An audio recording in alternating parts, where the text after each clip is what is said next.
everyone, welcome back. I hope you're all doing well. We're now about a week into March, a little bit more, and so I thought I would do a bit of an update on my Trope-ical Readathon progress, especially since I have already managed to finish 3 books, which, given that the last couple of months I've only managed 4 books for the whole month, is pretty great. So the first prompt that I managed to complete was an easy one. It was an ebook, I think, which was the alternative prompt for mixed media, I think. And for that I read the arc that I received of The Girl in the Sunflower Dress by Katie Montinaro. So this is a debut young adult novel. It's a contemporary. I ran into Katie last year when we did the same self-publishing course, and we started following each other on social media, and so when she was offering arcs of this book I was excited to put up my hand for one.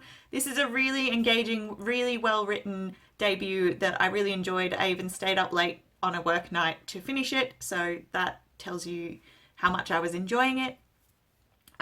The main character is Chelsea, and it follows her. She's in that nebulous period between finishing high school and starting uni.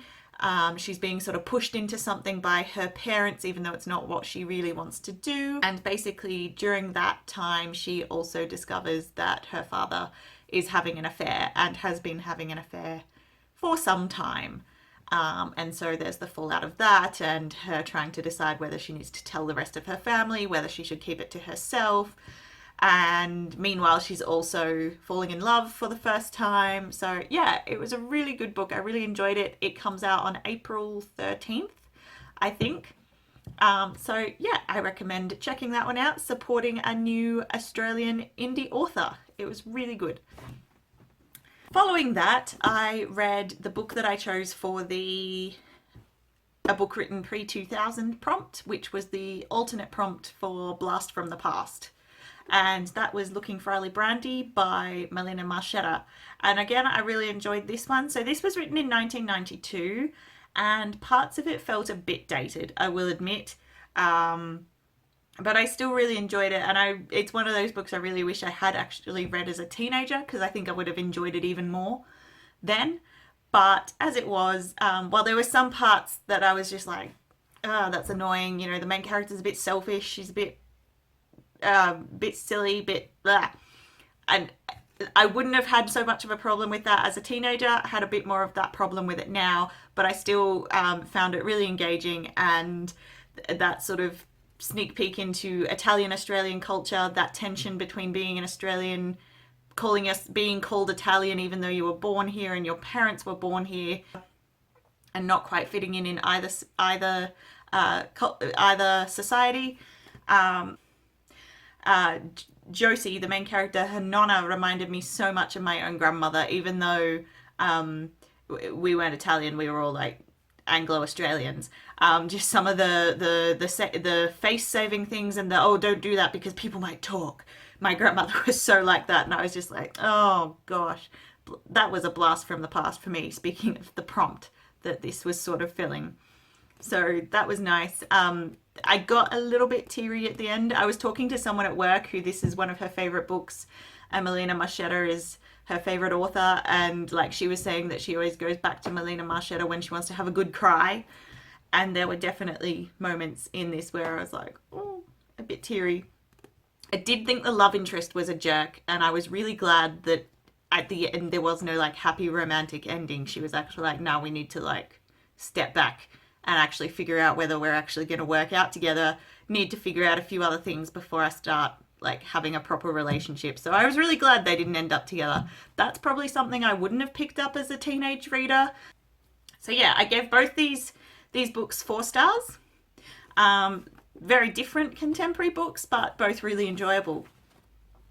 The other one that I have finished this week is my audiobook, The Christmas Hirelings by Mary Elizabeth Braddon.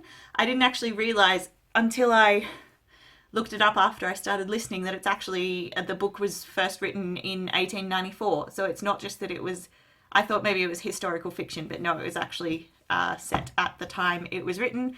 It was fairly predictable. It was short, and it was really well, it was obvious to me exactly where it was going and who the mother of the children were. That was kind of a plot point. But it was a nice little Christmas story. It actually made me realize there were a lot of traditions that I didn't think had started in 1894, Christmas traditions, I mean. But they were right there in the book. So clearly they had been going on, they were quite established by the end of the 19th century when the book was written. So yeah, that was a cute little story. It was read by Richard Armitage, who did a really great job of all the accents and the characters and the voices. That was really fun. And yeah, it was a nice little Christmassy story. It's the kind of thing I might put on again at Christmas, even though I know where it's going. It's just, you know, kind of nice seasonal thing that you could revisit each season, each festive season. So those are the 3 books that I've read so far for the Readathon. I've got 1, 2, 3, 4, 5, 6, 7, 8, 9, 10, 11, 12, 13, 12 prompts to go, but I had 2 options for the retelling prompt. I haven't started either of the team books yet, so I will try and get onto that. I have just today started The Old Lie by Claire G. Coleman, which I said in my TBR video I would use for the prompt for multiple POC characters. I am also reading another e-book, which is another arc called Bound in Silver by Celine Jeanjean, and that, also being set in Asia, also has a lot of non-white characters, so that's another possibility for the same prompt, and I'll probably see which one I finish first before deciding how to fill that prompt. So yeah, that's where I'm up to at the moment. It's nice to be having a good reading month. We're getting through a lot of pages and a lot of books, and I will come back with another update maybe in another week or so when I've got another few books to tell you about. Until then, see you later.